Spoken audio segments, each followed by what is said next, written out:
We're working through November 2022, paper 1, and let's now begin with question 1. Right, the question focuses on company financial statements, statement of comprehensive income, as well as the statement of financial position. So let's start by going through the information that is given to us, and then obviously we start looking at the questions.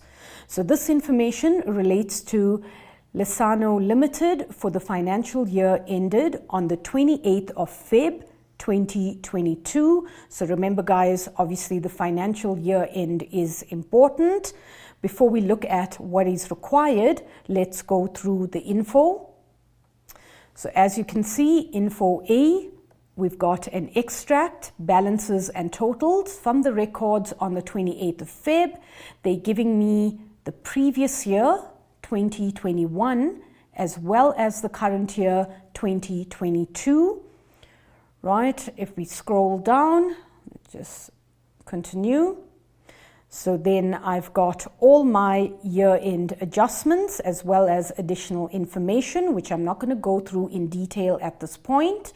But as you can see, there's obviously quite a bit to do in terms of adjustments. There we go.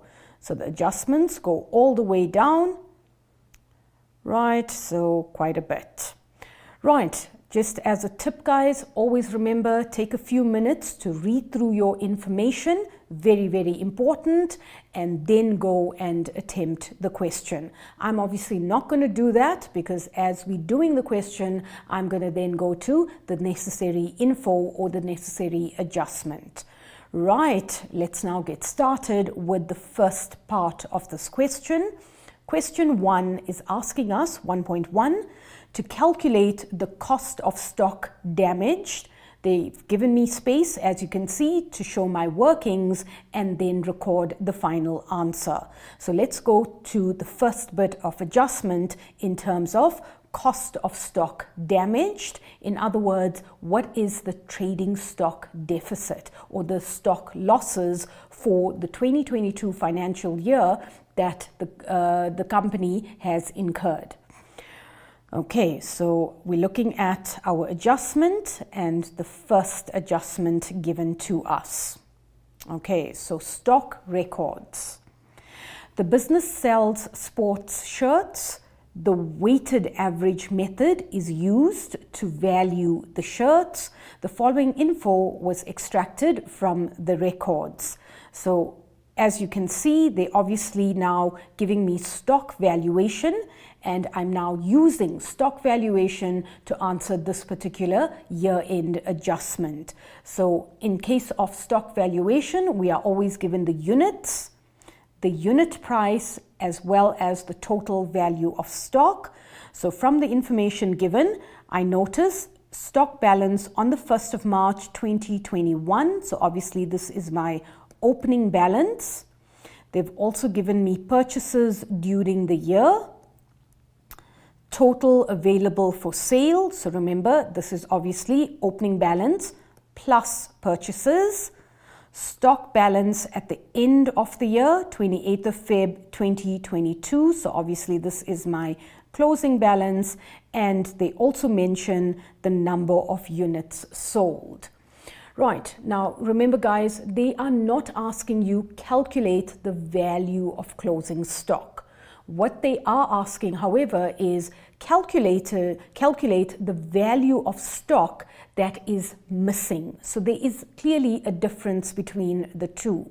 Now, if we look at the number of units that's missing, so obviously from our information, total available for sale, right? So for the year, we had 9,000 t-shirts.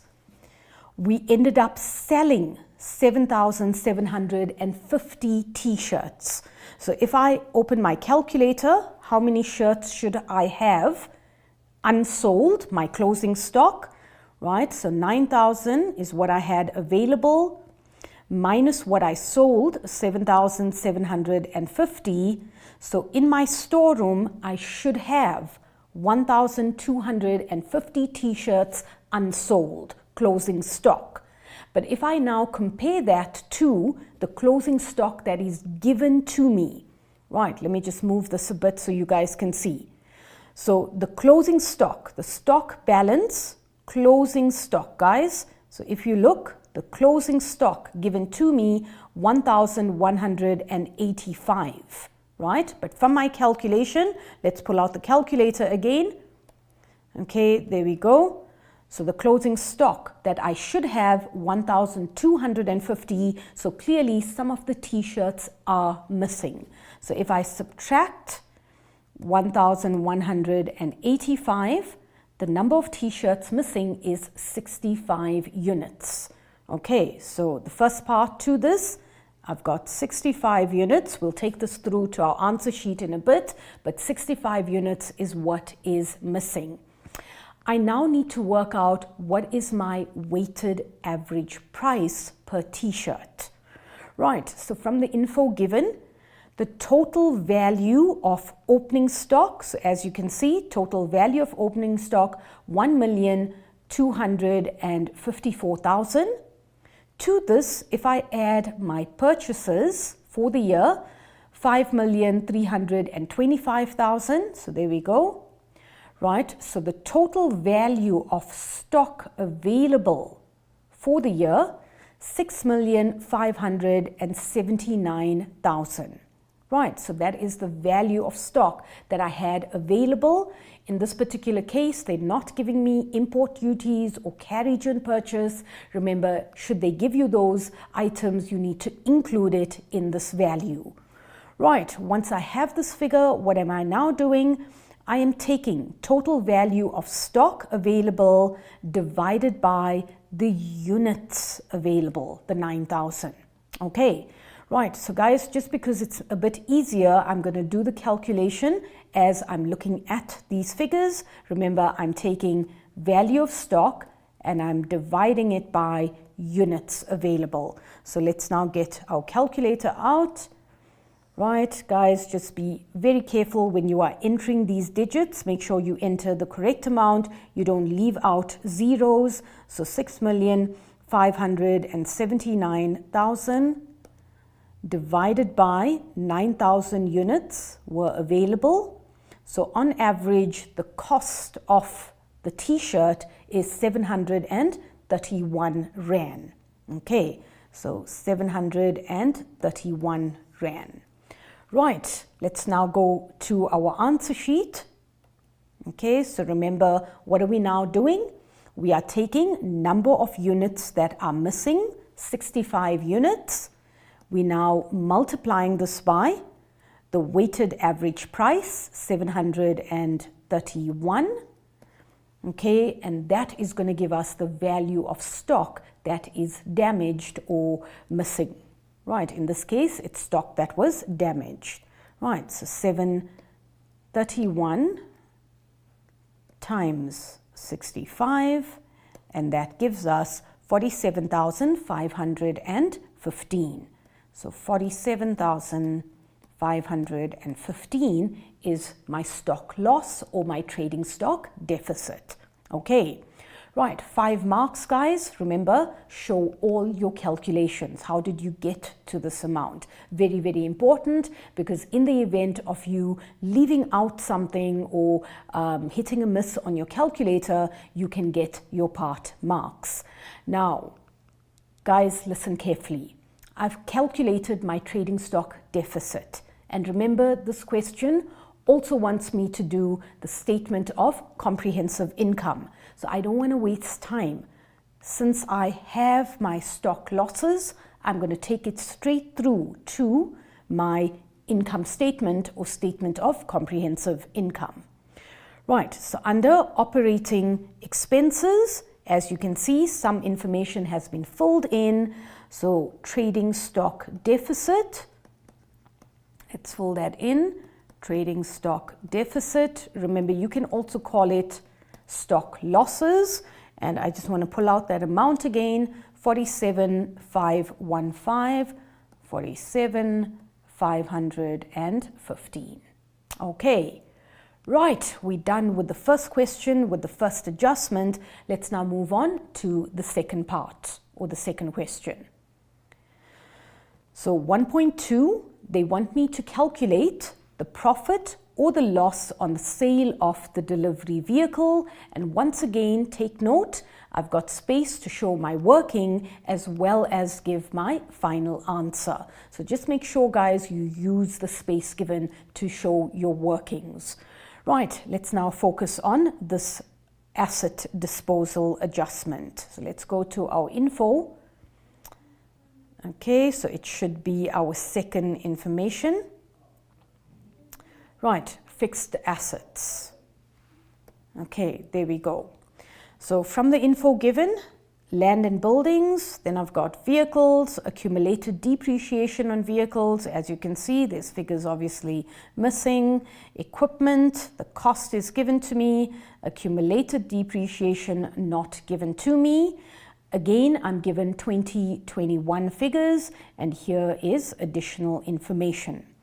So vehicles are depreciated at 20% per annum on the diminishing balance method. Equipment, on the other hand, is depreciated at 15% per annum on the cost price method. Right, they go on to tell us the bookkeeper calculated the total depreciation as 328,200. So depreciation, already something is calculated before taking the following into account. Right, so clearly this figure is not my final depreciation for the year. I still need to take into account the following bit of information. So for vehicles, an old vehicle or an old delivery vehicle with a carrying value of 170,000 on the 1st of March 2021 was sold for 140,000 on the 1st of December 2021. Right, and then they go on to tell me equipment, an alarm system costing 48,000 was installed on the 1st of August 2021. Right, now going back to our question, they are asking me to calculate. Let's just go back and make sure that we are clear in terms of what we are calculating. Right, so we're calculating the profit or loss on the sale of the delivery vehicle. Okay, so going back to the info that I just read out, there we go. Right, so we are focusing obviously on this particular adjustment, right? And remember, we're calculating what is the profit or the loss on the sale of this delivery vehicle. So once again, guys, I'm going to show the calculation on this info sheet. Remember, you are obviously working on your answer booklets. Okay, so from the information given, I am given a carrying value. In other words, they've already taken cost minus accumulated depreciation. So at the beginning of the financial year, on the 1st of March 2021, the carrying value of this particular vehicle, it was worth 170,000. Now remember, guys, because the asset was sold on the 1st of December 2021, right? I just want to quickly draw a timeline. So remember, financial year starts on the 1st of March. Obviously, the financial year ends on the 28th of Feb, hoping that you guys can understand my handwriting, but I'm sure you will. Right, so this asset was sold on the 1st of December. Okay, so in terms of asset disposal, remember, I have used the asset for this time frame.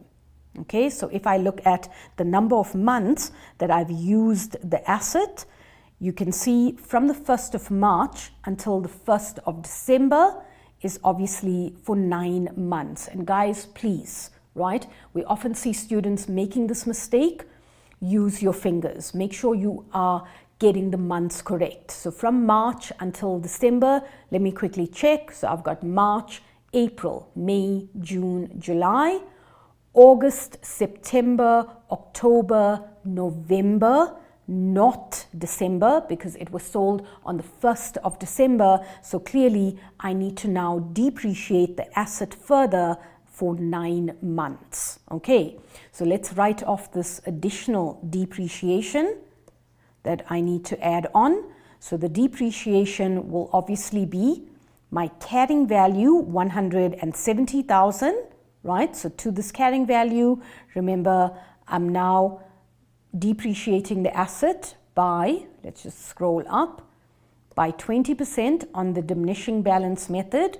So I'm using carrying value times 20%. Okay. And remember, guys, it is only for 9 months. So 9 over 12.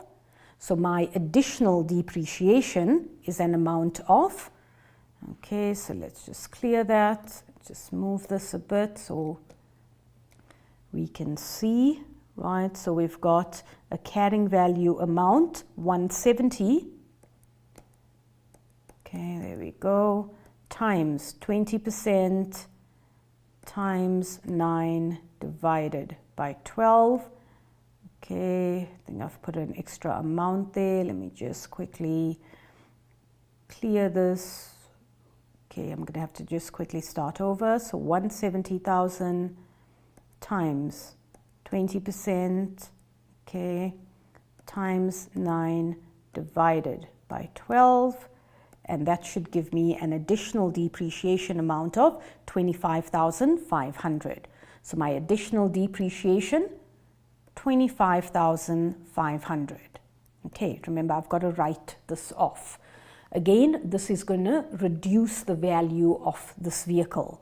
So my carrying value after writing off 25,500, this vehicle is now worth, okay, so 170,000 minus the additional 25,500, and that gives me an updated carrying value of 144,500. So 144,500. Right, what am I doing? I'm obviously calculating whether we made a profit or a loss on sale. So I am now comparing my carrying value, right, to the selling price. So what did we sell the asset for? Remember, guys, we sold the asset for 140,000. Okay, it's worth 144,500, but I sold the asset, the selling price 140,000. So clearly you can see we ended up making a profit. Right, so let me just put the calculation on my answer booklet, sum of it. Right, so the asset, remember, carrying value, you would have shown the calculation, 144,500, selling price of the asset, 140,000. So clearly I can see I ended up making a, did I say profit? It's actually a loss. Let's just fix that. Right, so we clearly didn't make a profit. It's worth 144,500, but I sold it for 140,000, so I ended up making a loss on sale.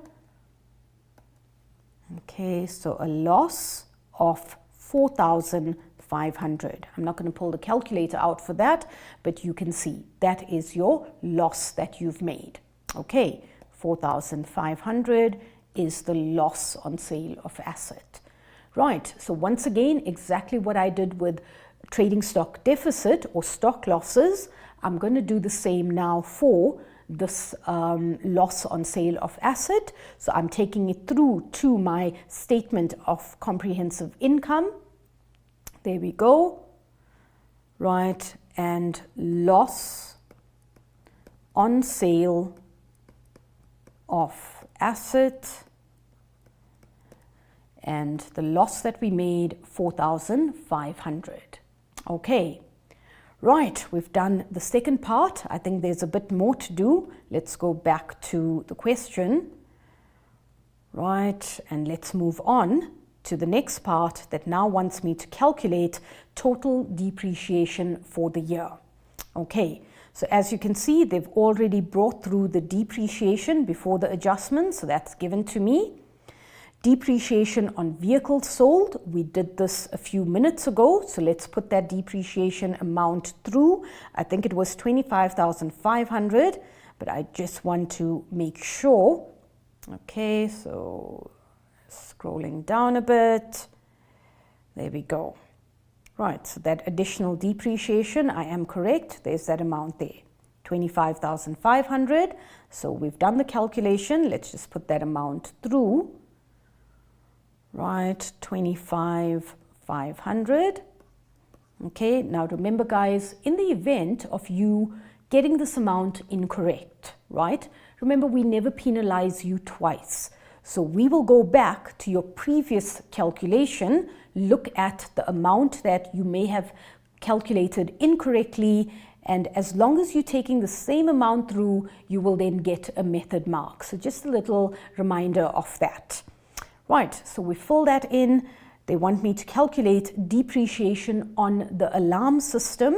So remember, this was additional equipment that was installed during the financial year. Let's just find that bit of info. Okay, there we go. An alarm system costing 45,000 was installed on the 1st of August 2021. So let's do that calculation. 48,000. So remember guys, whenever you're doing depreciation, amount, rate, and time. Always remember that, right? So 48,000 times the rate of depreciation. So there we go. Equipment depreciated at 20% per annum on the cost price method, right? So times 15%. And again, time refers to how many months in the financial year did you own this vehicle, this alarm system.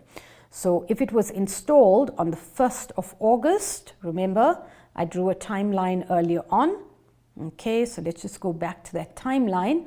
So remember guys, 1st of August, somewhere here, right? So you would have owned this alarm system for this time frame, from the 1st of August all the way through to the end of February. And that should be, let's just quickly count our months. So obviously we're looking at August, September, October, November, December, January, and February. So that should give us 1, 2, 3, 4, 5, 6, 7 months, right? So we're depreciating for 7 months. Okay, let's pull out the calculator. Let's calculate the amount that we need to write off. 48,000 times 15%. I'm just going to break that down into 2 steps. Times 7 divided by 12, and the additional depreciation on equipment is 4,200. Okay, so 4,200. Let me take that through to my answer booklet, right? So my answer booklet, I'm obviously now adding the 4,200. Okay, right, again guys, remember, try and show your working out in brackets, right? And if you run out of space, then maybe always show your calculation. Just show the examiner that I do have a calculation somewhere on my answer booklet. Okay, right, total depreciation for the financial year. All we're doing is adding up those 3 amounts, right? I've got the 4,200 already, plus 25,500. There we go, plus 328, 200, and that gives us an amount of 357,900. Okay, 357,900, and now we can obviously take this amount through to our income statement, so we don't have to come back to this later on. Okay, remember, always look at ways in which you can save on time. So depreciation, I don't have to show my calculation because I've done that already. 357,900. Okay, right, 3 adjustments done and dusted. Let's now move on to the next part of the question, which I think is completing now the statement of comprehensive income. I just want to quickly double check that I'm not leaving anything out. Okay, there we go. So we've done all of that. Perfect. Let's now move on to the next part of the question, which I think is completing now the statement of comprehensive income. Right, so we now can move on to the actual statement of comprehensive income for the year ended 28th of Feb 2022.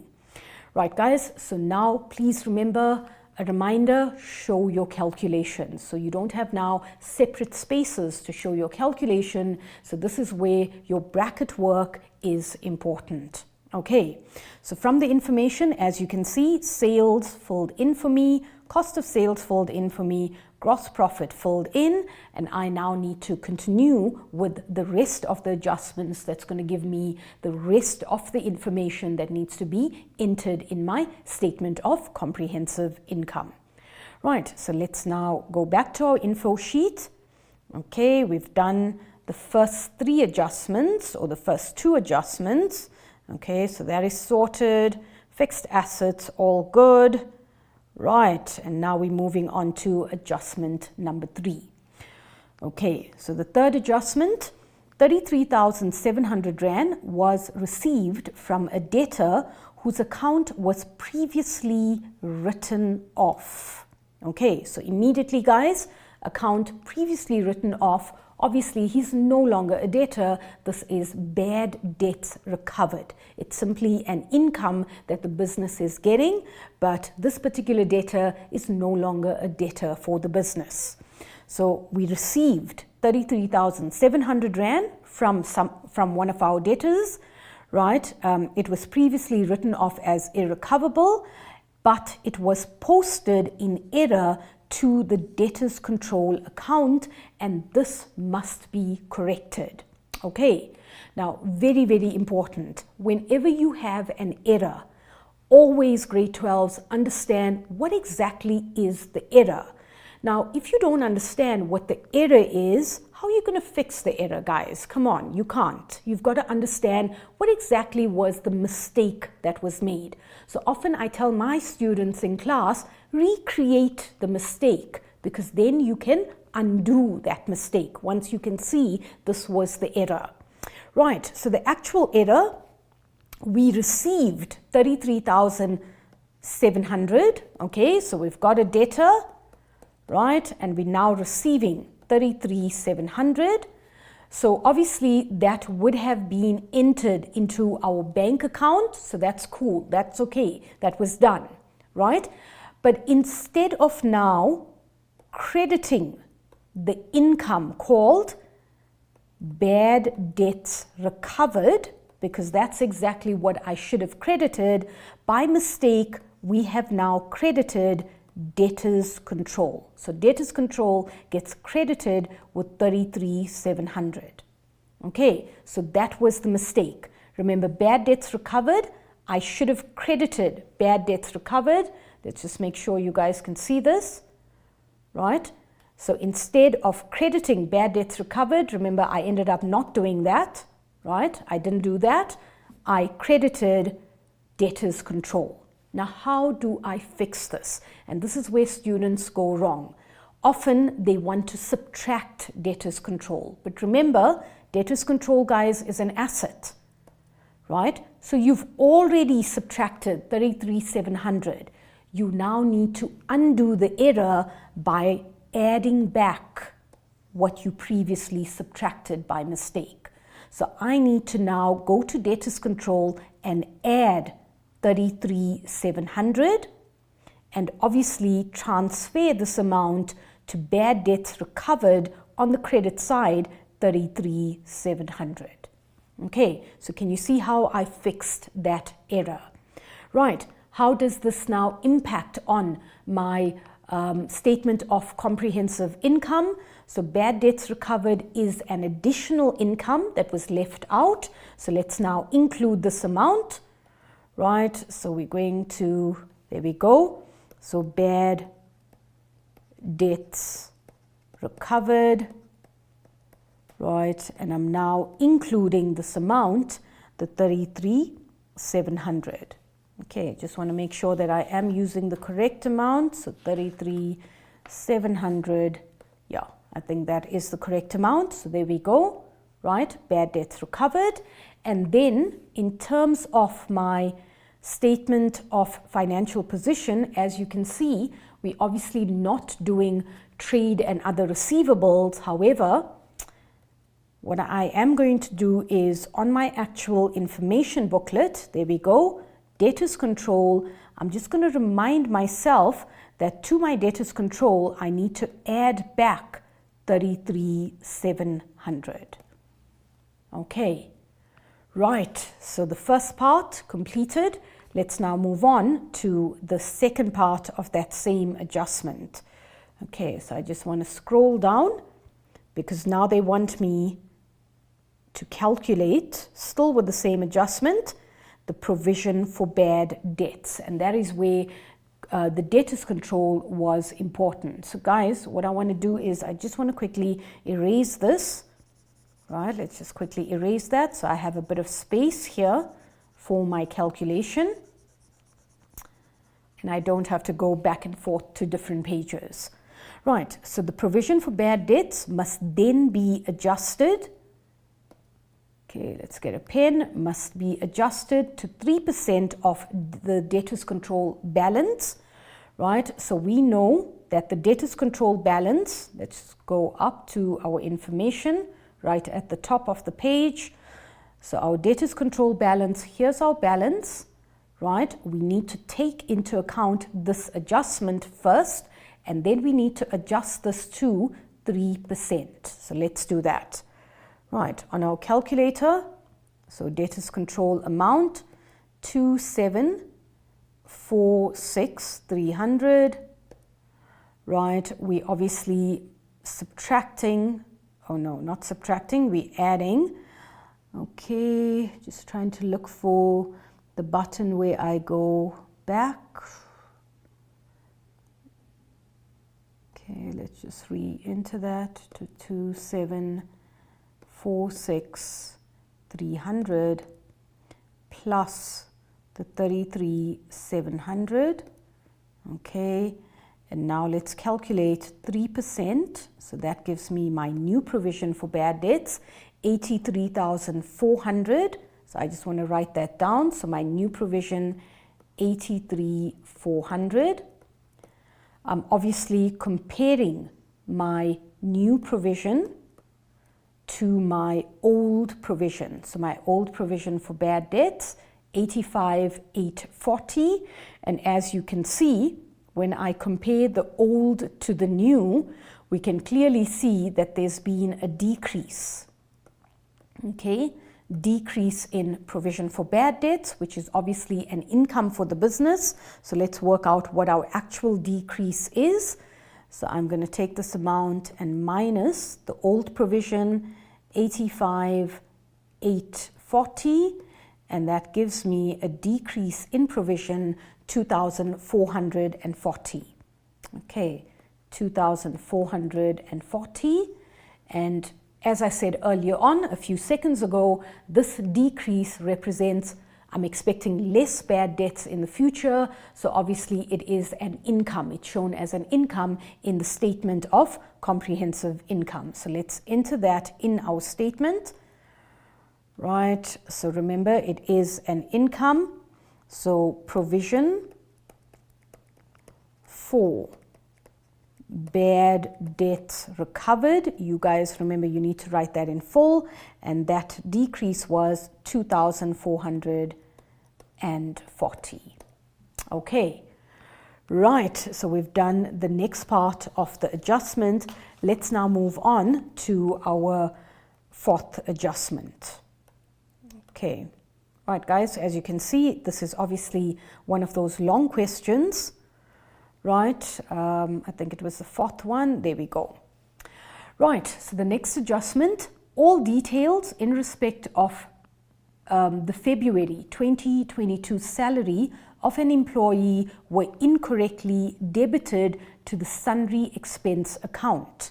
The following information relates to his salary. I don't know whether I'm leaving something out. I just want to quickly double check, guys. Right, let's just scroll all the way down. Oh, there we go. There we go. Right, so I did leave something out. So let's just go back to this adjustment because I was looking at adjustment 5 instead of adjustment 4. Right, so let's just go slowly with this adjustment. See, teachers make mistakes too. Right, adjustment number 4. The business signed a contract with Always Safe Securities for guarding their premises. An annual premium of 32,400 Rand for the period ended 31st of July 2022 was paid on full on the 1st of August 2021. Right, guys, a very simple, straightforward adjustment that obviously you have done in grade 10, so it shouldn't be that difficult. Right, so remember, we've got an annual premium. So immediately, 32,400, I know I'm going to have to divide by 12. Right, it was paid, obviously, for the period 31st of July, right, which falls in our financial year, all the way through to the 1st of August, so falling outside our financial year. So remember, guys, our financial year ends on the 28th of Feb. Right, so clearly 1st of August, as we can see, 1st of August, this time frame is falling outside the financial year, and this has been prepaid. This expense was prepaid. So how many months were prepaid? Obviously, the month of March, April, May, June, and July. Remember, we are not counting August because it's the 1st of August. Right, so that gives me 1, 2, 3, 4, 5 months were prepaid. So I need to make an adjustment for 5 months as my prepaid expense. Right, so let's pull the calculator out. Okay, 32,400 divided by 12 times 5, and that gives us 13,500, which is my adjustment amount. Right, and because it belongs to the next financial year, in my income statement or statement of comprehensive income, right, I need to obviously now subtract this amount. Okay, right, so from the information given, remember, you are security expense, okay, whatever your balance is, guys, you are now subtracting 13,500. Okay, you guys know what I'm talking about. Remember, you're obviously interested in the calculation. That's what I'm helping you with. So this amount here that I didn't fill in is coming from our info booklet. I know you guys know what I'm talking about. Right, let's now move on to our next adjustment, the one that deals with salary and wages. Okay, so I know I did read through this, but let's just go through it one more time. So all details in respect of the Feb 2022 salary of an employee were incorrectly debited to the sundry expense account. The following information relates to his salary. So we are given his net salary, 11,525. We are given the amount of tax that he's paying, 3,235.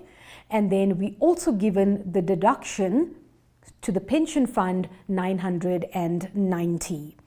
Right, now because we're doing the statement of comprehensive income, remember guys, we obviously need to show what was the expense that needed to be included in salary and wages. Right, so the expense is obviously his gross salary. That is the expense. So let's calculate gross salary. How do we do that?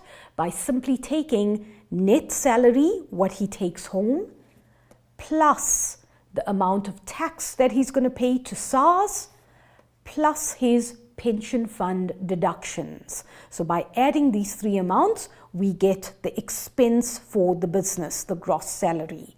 Right, 11,525 plus 3,235, and then we're adding also the pension amount. Okay, and that pension amount should be 990 plus 990, and that gives us 15,750, right? So 15,750, and this amount now needs to be included with salary and wages. Okay, right, so salary and wages, I haven't brought down the amount from the trial balance or from the balances given to us from our information booklet. Okay, so salary and wages, and if you go to your info booklet, there's contributions as well, right? So remember guys, once again, you would have brought down the balance that would have been given to you. I just want to bring that down for you, 1,381,500, and to this amount, you're now including that amount that we calculated as his gross salary, 15,750. 15,750. Okay, right, so we've done that. Let's now go back to that adjustment because I saw something in terms of an additional contribution. So remember, we've included this amount. The business contributes 2 Rand for every 1 Rand deducted for the pension fund. So obviously from the business perspective, there's an additional contribution. Okay, which means there is also an additional expense that needs to be shown in the financial statements. So that additional expense, pension fund, he contributes 990, but remember, for every 1 Rand that he contributes, we as a business contributes an extra Rand. In other words, we contribute 2 Rand, so that 990 times 2, so 990 times 2, the business's contribution, 1,980 is what we're going to add on. Okay, so plus, just find that. Right, so there we go. We are adding plus 1,980. Okay, right, done and dusted with adjustment number 5. Let's now move on to our next adjustment. Just on that note, guys, before we move on to adjustment 6, remember, if you have read through the entire adjustment, which I didn't, note EFT payments have already been processed for all relevant amounts payable. In other words, there's no need for us to include any of this in the statement of financial position as creditors for salary or amounts owing for SARS and so on. Okay, so we don't really need to record anything there. Okay, adjustment number 6. A tenant has been leasing office space on the premises since March 2020. She has paid the rent until the 30th of April 2022. So again, we can see she's paid for the next financial year. Note that the monthly amount was reduced by 1,350 Rand with effect from the 1st of Jan 2022. Right guys, not a difficult adjustment. You've seen this adjustment before. However, instead of telling you the rent has increased, they're now telling you the rent has decreased. So just take note of that. Now again guys, my recommendation is, again, just draw a timeline and put all of this information on a timeline so it makes it very easy for you to actually do the calculation. Okay, so here's my financial year. So what's the first thing that I know? The rent was paid up until the 30th of April. So I'm going to plot that down, right? So the rent has been paid up until April. Okay, and remember 30th of April. So in other words, I've paid the rent, or rather she, the tenant, not me, we've paid for 12 months plus an additional 2 months. Remember, we've paid for March and we've paid for April, right? So plus an additional 2 months. So in total, the rent has been paid for 14 months. Can you all see that? Okay, right. Then further information, note that the monthly amount was reduced by 1,350 Rand on the 1st of January. So on the 1st of Jan, right, which is somewhere here, so for the months of Jan, right, February, March and April, in other words, for 4 months, right, for 4 months, the rent was reduced by 1,350. Okay, what does this mean for you? Right, remember the rent in total was received for 10 months. Okay, sorry, not 10, 14 months. So for the first 10 months, from the 1st of March until the 1st of Jan, if we count, that should give us 10 months. For the first 10 months, right, the tenant is paying obviously a certain amount of rent. Okay, everyone with me? Let's refer to the rent as R.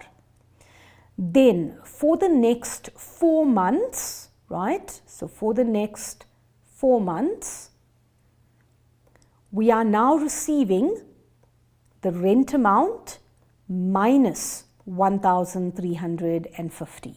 Can you all see that? Right? I'm obviously putting that into an equation. Now, what was the total rent that we'd received?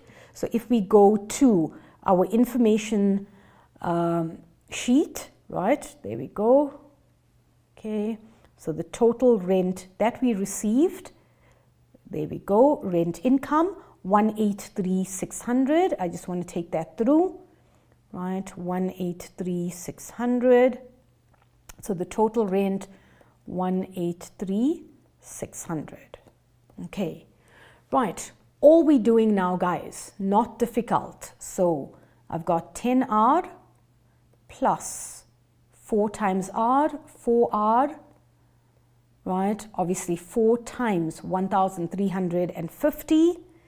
Okay, so 1,350 times 4, and that is giving us 5,400, right? So plus 5,400. So if I now calculate R, so 10R plus 4R is obviously giving me 14R, right? This plus 5,400, if we take it to the other side of our equation, remember we're minusing 5,400. Okay, so let's do that on our calculator. Let's try and move this so everyone can see what's going on. So 183,600 plus, okay, let me just fix that, guys. I'm looking at the time and I don't want to run out of time. And I think you guys are probably saying, Mahesh, I can see a mistake. Okay, so let's fix that. Right, remember the rent reduced. So I put a plus instead of a minus, which means my plus needs to be on this side. Now I can calculate. So plus 5,400, there we go. Right, and if we now divide this by 14, the monthly rent, 13,500. Okay, so that's my monthly rent, 13,500. But remember, guys, going back to our adjustment, obviously, if we look at this amount, 13,500, this was the amount before we reduced the rent. So we need to minus this amount by 1,350, and we have received income in advance for 2 months. So we're going to multiply that by 2, right? So minus 1,350, there we go, right, times that by 2, and our adjustment amount is 24,300 that needs to be subtracted from our income statement. Okay, so rent income, okay, rent income, we are obviously bringing down our opening total, which I'm not doing for you, but we're minusing that adjustment that I just calculated, 24,300. Okay, right, so that's obviously our rent income adjustment, right? If we go to our statement of financial position, which I probably won't have time to come to, but remember, Under current liabilities, you would obviously show this as income received in advance. Let's now move on to our next adjustment. Okay, so we're now done and dusted with adjustment number, was this adjustment number 6 or 5? Adjustment number 5. Let's now move on to our next adjustment, which deals with income tax. We're almost coming to the end of this, guys.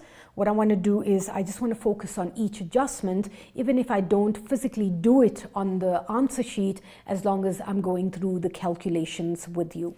Okay, right, the next adjustment deals with income tax for the year.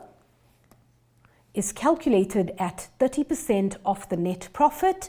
The net profit after tax is given to us as 356,300. Right, in this particular case, obviously this information is going to help me calculate my income tax amount as well as my net profit before tax, if you're looking at the answer booklet. So let's calculate our income tax first. So income tax is equal to, I'm using the amount given to me, 356,300 times income tax rate, 30%, okay, divided by, remember I've got net profit after tax. So remember, guys, net profit before tax is 100, taxation is 30, so net profit after tax as a percentage is 70. I know you guys know this, but I just wanted to recap on that. Right, so that should give me my taxation amount. Okay, so let's pull out the calculator. 356,300 times, I want 30%, divided by, I have 70, and my income tax for the year is 152,700. So that is equal to 152,700. And guys, I'm not writing it down for you, but remember, this is where you are obviously showing your income tax in the statement of comprehensive income, obviously at the bottom of the statement. Okay, right, then in terms of this adjustment, what else do I need to consider? I need to also look at my provisional tax that was paid during the financial year. So if we go to our provisional tax, let's just go to, there we go. So SARS income tax, provisional tax payments. So this is what I've paid already, 130,000. Okay, and the amount for the expense is 356,300. I've paid 130, which means I'm still owing the receiver an amount of, okay, guys, I just want to just fix this calculation here. Can you see, guys? This is what happens when you don't read what you've just written. Okay, teachers make mistakes too. Right, there we go. So there's my tax amount. Let's just fix that. There we go. Right, so my tax expense for the year, 152,700. And what have I already paid? I've already paid an amount of, let's just go back. I paid an amount of 130. Okay, so that's how much I've paid, which means I'm still owing the receiver, right, an amount of, so minus 130, and I'm still owing the receiver of revenue 22,700. And remember, guys, I'm not writing it down, but this is what you're showing in your statement of financial position, the balance sheet, under current liability. Okay, so just make sure that you guys show it there. Right, next bit of information deals with the loan. So all transactions with respect to the loan were recorded. Interest of 142,250 on the loan is capitalized. A fixed monthly installment, including interest, was paid in full. The capital portion of the repayments will increase by 10% over the next financial year. Right, guys, so if you go to your answer booklet, you will notice that the interest is already recorded for me. Okay, so if we scroll down, right, there we go. So the interest already recorded for me. So this particular adjustment clearly deals with non-current liability, the loan amount, right, as well as the short-term portion of the loan. Okay, so quite an important adjustment. Let's just go back to the info so that we can actually use the info book and we can go through this adjustment in respect of the statement of financial position. Okay, so what do I do with all this information? I am now calculating, firstly, the loan amount that needs to be recorded in the statement of financial position, as well as the short-term portion. Okay, so from the information given, remember you are looking at your balances given to you earlier on. So if we go to our loan, we can clearly see at the beginning of the financial year, my loan amount was sitting at 128,750, right? And at the end of the financial year, here's my loan amount, 1159,000. So I'm just taking that through to my adjustment, right? So there we go. So as you can see, I'm reconstructing a ledger account. So balance at the beginning of the year and my balance at the end of the year. So at the beginning of the year, I just read out those amounts for you, right? The loan amount, 128,750. End of the year, my loan amount is 2,746,300. Okay, we already know that interest has been capitalized. So my interest that was added on to the loan, an amount of 142,250. And from the information, we also know that the loan reduced by the interest as well as the capital portion. Okay, so we don't know what that capital portion was. Obviously, we know what the interest was, but we can clearly calculate what was that total payment made. So how do we calculate? We are adding these two amounts minus this balance of 2,746,300. So let's do that quickly. Right, we've got 128,750, right, plus 142,250, and then we minusing the balance on the debit side that I just recorded, an amount of 11,59,000. Okay, right, and that's giving us an amount that was paid, 264,000. So 264,000 is the total amount that we've paid. Now remember, what am I trying to work out? I'm trying to work out what is that capital portion. So if I take this amount, the total that we've paid, minus the interest portion, 142,250, I'm now going to get my capital portion of the loan. So minus 142,250, and there we go. There's that capital portion. Oh, it's made an error. Let's fix that. 264,000 minus 142,250. Right, there we go. So the capital portion, 121,750. What is now the portion for the next year? Remember, I'm adding on 10%. So all we're doing is we're multiplying this by 110. I'm adding the 10% divided by 100, and there we go. There's our capital, the new portion that we're going to be paying off, 133,925. Right, guys, just remember this amount, you're obviously taking this amount to your statement of financial position. I'm not writing it down, but I would minus the amount that I just calculated, right? That is my capital portion that I'm going to be paying in the next financial year. And remember, that amount that we calculated, we're also including it under current liability as short-term loan. Okay, right, let's move on now to our next adjustment in terms of shares and dividends. Right, once again, guys, I'm discussing your adjustments. Remember, you need to write in your answer booklet as I discuss the calculations and the information.